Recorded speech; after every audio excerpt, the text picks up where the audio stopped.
I am very grateful for you being here for what must seem to be a rather strange topic. Did Muhammad exist? I would imagine that before you heard of this book, that's probably never a question that occurred to you.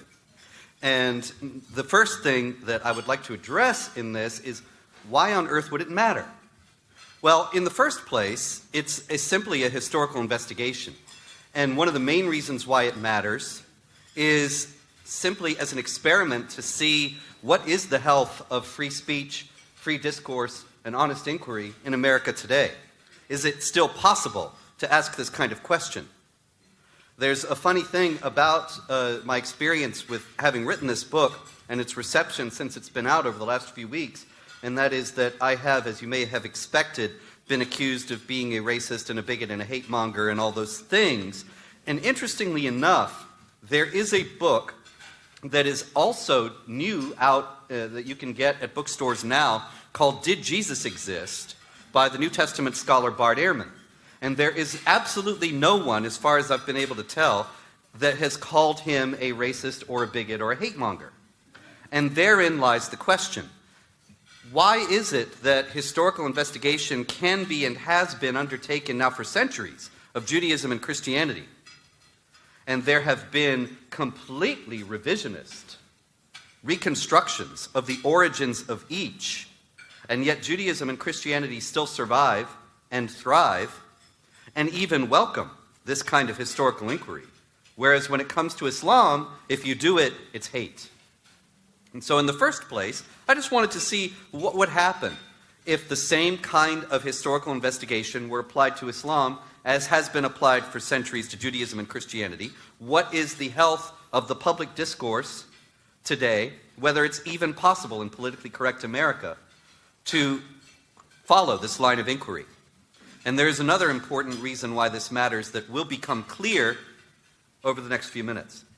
So in the first place, if you would recall for a moment your instruction back when you were in madrasa, you remember that you learned that Muhammad was born in the year 570 and died in 632. And in the year 610, he received a visitation from the angel Gabriel, who told him to recite and gave him what was the text of a portion of the Quran, which was the perfect and eternal book that had existed forever with Allah. And that over the next 23 years, Muhammad received more and more portions of that Quran until it was completely delivered to him.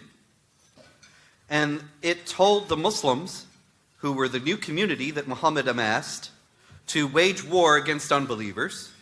And in obedience to that command, they stormed out of Arabia beginning in the 630s, and by the 690s had amassed a huge empire stretching from the Middle East all across North Africa up into Spain, as well as east into Persia and India.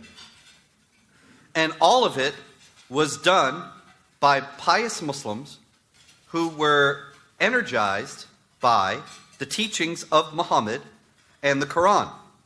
Right? You remember that, your standard madrasa training. Now, what happens if you look at the available historical records for that period? You would expect that you would find two things. You would expect that you would find that the Muslim conquerors, they left records of what they had done. They issued coins for their new empire. They built public buildings in their new empire. And that you would expect that in the doing of all this, they would be covering all of these things with mentions of Muhammad and the invocation, the Shahada, the declaration of faith in Islam, there's no God but Allah and Muhammad is his prophet, and quotations from the Quran. That's one thing. And you would also expect that the non-Muslims who had been conquered, the Christian populations of Egypt and Syria and North Africa, and the Zoroastrians of Persia, and the Hindus in India, that all those people would have said in their own writings that the Muslims came out of Arabia and they said that they had a new prophet and a new holy book and a new religion, and that that new religion commanded them to wage war against us, and that's why they're here. And they came and they laid waste, shouting Allahu Akbar and quoting the Quran and invoking the example of Muhammad. That's reasonable, right? Except none of it's there. The really extraordinary fact about all this is that for the first 60 years, after Muhammad is supposed to have died in the year 632, up until the 690s, 60 years after Muhammad is supposed to have died, and all this conquering is going on, and the Arabs amassed this huge empire, nobody ever mentions Muhammad. Not a soul. And so those two things that you would expect, they don't exist. When the conquerors, the Arabs, coming out of Arabia, when they issued coins and when they built public buildings, they never mention Muhammad, they never mention the Quran, they never mention Islam. They never call themselves Muslims. Not only that, when they do issue coins, there are a couple very strange things about them, and I got some pictures of the coins in the book. The coins, actually, some of them do say Muhammad, and so you would think, okay, well, that's the end of that. Of course, that's exactly what we'd expect. But then you turn the coin over, and it's got a picture of a ruler, a guy with a crown, holding a cross. Now, I don't know how much you know about Islamic teaching, but according to the Hadith, the stories of Muhammad's life and his words and his deeds that are normative for Islamic law, Muhammad said Jesus is going to come back at the end of the world and break all the crosses. And the Quran says that Jesus was not crucified and that the cross is an abomination, an insult to Allah, that one of his prophets would be defeated in such a way. Jesus was a Muslim prophet who taught Islam. His followers twisted his teachings to create what we call Christianity. But really, there was nothing to it at all, and especially no crosses. So what's with this Muhammad coin that's got a cross on it? If Muhammad was around and said that and his followers knew it, then why are they putting crosses not only on the coins but on public buildings? And what about this word Muhammad? Muhammad actually means the praised one. And there are some indications that it was used not as a name at all, but as a title, and that it was a title applied to Jesus, actually, and to other people. The Dome of the Rock, the great mosque that's built on the Temple Mount, that looks suspiciously like a Byzantine church, it was a Byzantine church. And the inscriptions on it, they say, Muhammad is the servant of Allah and his messenger. And then they go on and on and on about Jesus. And what do they say about Jesus? They say, Jesus is the servant of Allah and his messenger. Nothing else is said about Muhammad. So what we have to believe, according to the standard story, is that they built this thing, and this inscription dates from 691, 60 years after Muhammad is supposed to have died. They built this thing, and they put this inscription in there. And the inscription says, Muhammad is the servant of Allah and his messenger, and then goes on for a paragraph or two about Jesus, and never mentions Muhammad again. It would make actually much more sense if both the coins and this inscription were using the word Muhammad as a title. The praised one is the servant of Allah and his messenger, and that the same language is used of Jesus because that's who the whole thing is referring to. And that this was a rival Christian sect, a rival to the Orthodox Christianity of the Byzantine Empire, that was giving an alternative view of Jesus. Because, supporting this, remember I also suggested that the people who were conquered would have said something about the Muslims came and they were quoting this new book they've got and all that. And there's nothing.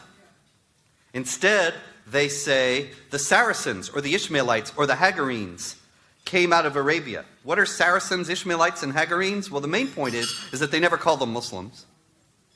And they never give any hint that they had a book or a prophet or a religion. Now, if this thing that Muhammad created, Islam, had really been the motivating force for those conquests, then it's an extraordinary omission that for 60 years there's absolutely nothing, no mention of him, either by the people who were conquered or by the Muslims themselves, and that the Muslims are issuing coins and building buildings and putting crosses on them. It just doesn't make any sense, unless Muhammad hadn't been invented yet. Now, if Muhammad did not exist, why would it ever have been necessary to invent him? Consider this. There were two great powers in those days. in the world: the Byzantine Empire, that is the Eastern Roman Empire, and the Persian Empire. The Byzantine Empire was Christian. The Persian Empire was Zoroastrian. And this is very important. This is not just incidental that they were of these religions, because those religions were actually the unifying principle of both empires. This was, of course, the 7th century and the 8th century that we're talking about. And in those days, there was no idea yet of a multinational state being unified by a single political philosophy. In other words, there was nothing like the U.S. Constitution in the Byzantine Empire or the Persian. Nor were either one of them united by being made up of a single ethnicity or nationality. They were both multinational states. How do you hold together a multinational state in the 7th century? You have a common religion. This is why the Byzantines were so hard on the Christians who lost out at the various ecumenical councils, and they were exiled from the empire in many cases, or they just left it because life was hard for them within it. But the Byzantines were very intent on having a single religion, because that was the unifying factor that kept their empire together, that they were all people of a single religion. The Persians felt the same way and applied Zoroastrianism in the same way. But meanwhile, all these heretical Christians, deemed heretical by these ecumenical councils, they went east out of the empire. What's east of the Byzantine Empire? Arabia and the Middle East. And they took with them various views of Jesus as being not, as Orthodox Christian theology holds him, the Son of God, and not the divine Savior of the world who died on a cross. But the Gnostic Christians actually held that Jesus did not die on a cross at all, but it only seemed as if he did. But he appeared to die, and somebody else was made to look like him and put in his place. And that he was not the Son of God, not divine, and so on. And other various groups had various ideas like that. And they went into Arabia, and they went into the surrounding areas, and they all held the idea that they were of a religion of Abraham, but disagreed in various other ways. And it was a place of tremendous intellectual and theological ferment. Now, the Byzantine and the Persian empires started to go to war with one another, as empires will, and in the early part of the 7th century, they fought a series of battles that left them both absolutely exhausted. The Persians actually captured the Middle East and North Africa, including Egypt, from the Byzantines, but they couldn't hold it, and the Byzantines won it back. But the Byzantines were so exhausted in winning it back that they had to withdraw. And they left it. Now, who was there? The Arabs. The Arabs were clients at various points of both the Byzantines and the Persians, and they had not been touched by all this furious warfare that left both empires exhausted. And so, as people will, the will to conquer is as old as human history, they began to fill the gap and to move out into the Middle East and North Africa. And they amassed, very quickly, a multinational empire, stretching all across North Africa, the Middle East, into Persia and India. But there was one thing they did not have, and that was something to hold it together. What held empires together in those days? A religion. What happens if you have an empire and you don't have anything to hold it together? Your empire will break up. But you have an alternative. You can construct a religion to hold it together. If you're going to construct a religion in order to hold together an empire, what kind of a religion would you construct? Maybe one that's very belligerent, aggressive, martial, militaristic, totalitarian. One that counsels warfare against unbelievers and death to apostates. One that teaches unremitting hostility and hatred toward those who are perceived as its principal enemies. And does that sound familiar? Now look, this might all seem very fanciful, but I'll give you an example. There are many things that point toward this. That the whole of Islam was constructed as a political entity in order to support the Arab Empire. and that the religion was secondary to it and was constructed in order to support the political agenda of the empire. But consider this. The guy who put that inscription that I mentioned before in the Dome of the Rock, the mosque on the Temple Mount, that was Abd al-Malik. You don't have to remember his name, there won't be a test. But he was the caliph, the leader of the empire, the Arab Empire, from 685 to 705. Now, Abd al-Malik, he says a very strange thing, according to Islamic tradition. He says this: I'm afraid that I'm going to die during Ramadan, the fasting month. And they said, why are you afraid you're going to die during Ramadan? And he said, because I was born during Ramadan, and I was weaned during Ramadan, and I collected the Quran during Ramadan.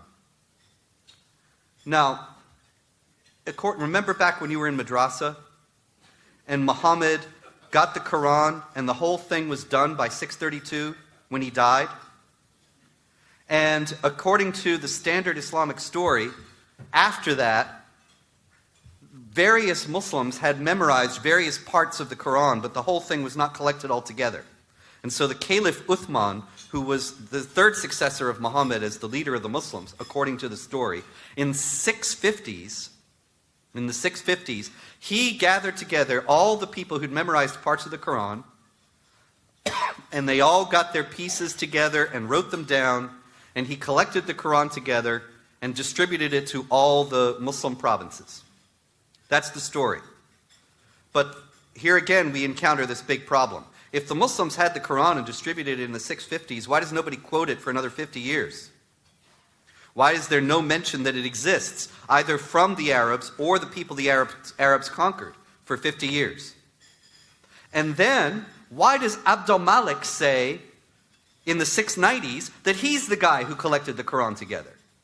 And there are other stories that one of his assistants actually did do exactly what was supposed to have been done 50 years before, that he collected all the various portions of the Quran together and edited it and distributed it to the provinces. Now, did it happen in the 650s or did it happen in the 690s?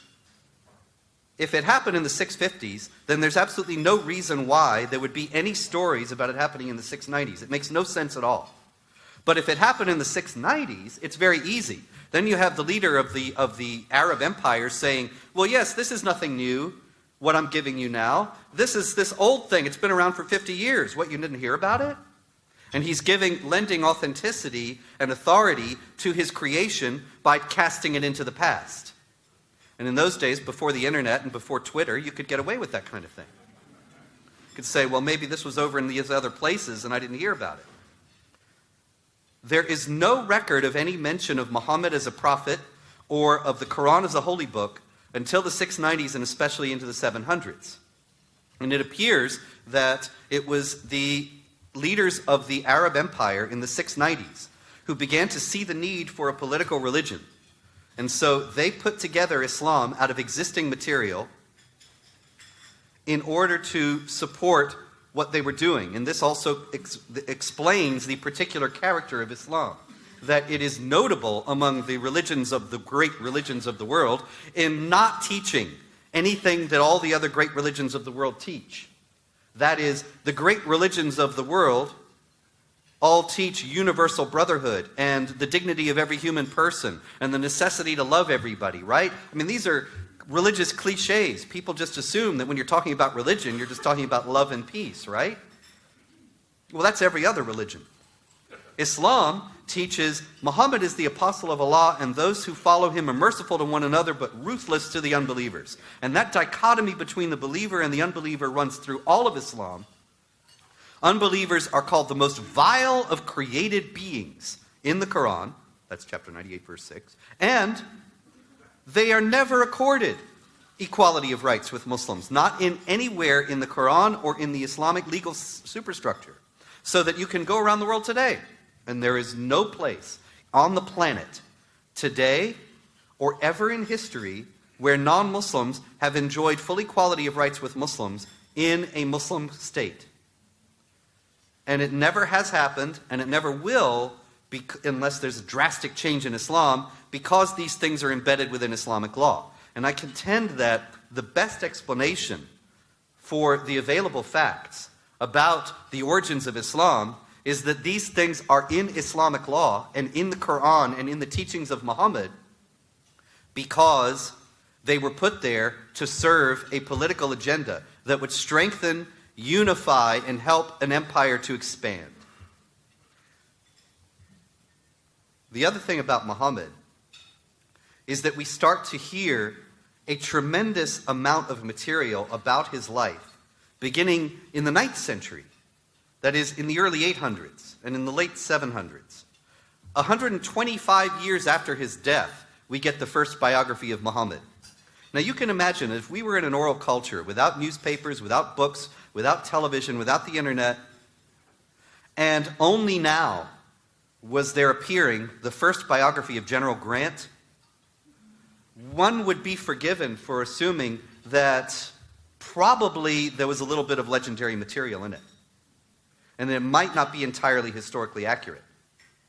Also, Islamic scholars themselves acknowledge that a huge amount of material about Muhammad was made up by various warring factions among the Muslims. Once the idea of Muhammad had gotten established as being a person and not just a title, and as being the prophet and founder of a new religion, then it became like getting caught in a lie. You know how, I know you've never told a lie, but if you ever had, or if you know somebody who has, you know that sometimes you can tell a lie and then it becomes problematic for some reason you had not foreseen, and you have to tell another to cover the problem, and then you have to tell another and another and another. And the stories about Muhammad began to proliferate like that. The authority accorded to Muhammad in the new religion also stimulated this because he was set up as the model to be obeyed. And so then various groups among the leaders of the Arab Empire began to justify their own ways of doing things by saying, well, we have to do it this way because Muhammad did it. See, he said this and that. And the other party would say, oh, no, he didn't. He said just the opposite. And so take, for example, 9/11. You have probably heard Muslim spokesmen on television saying that 9/11 was completely against Islam because innocent people were killed. And Muhammad, peace be upon him, said, we must not kill the women and children. And that is in the hadith, the traditions of Muhammad's words and deeds. But also, and on the same page, it says that they were shelling, bombarding, laying siege to this place with a pagan population inside. And they went to Muhammad and they said, there are women and children in there. Should we stop? And he said, no, they are of them. In other words, the women and children are with the pagans. It doesn't matter. You can kill them. So which was it? Which did Muhammad really say? Well, there's no way to tell. The funny thing about this incredible proliferation of material that we have about Muhammad, we know great detail about his life, is that it all comes so late. It all comes 125 to 200 years after he's supposed to have lived. Did they hide it all before that? Did they bury it under a rock and say, we're not going to talk about this guy? For what reason? Or, obviously, it was all fabricated later to, here again, serve a political agenda. There's another funny thing. I have 30 volumes of hadith in my office. The hadith are the traditions of Muhammad's words and deeds. Those that are considered authentic by Muslim scholars are normative for Islamic law. I have 30 volumes of it. It takes up a huge amount of space, and I don't have nearly all of it. You can go through those books, and you can construct pretty much what Muhammad was doing every day of his life, at least while he was a prophet. And yet there's another funny thing about that.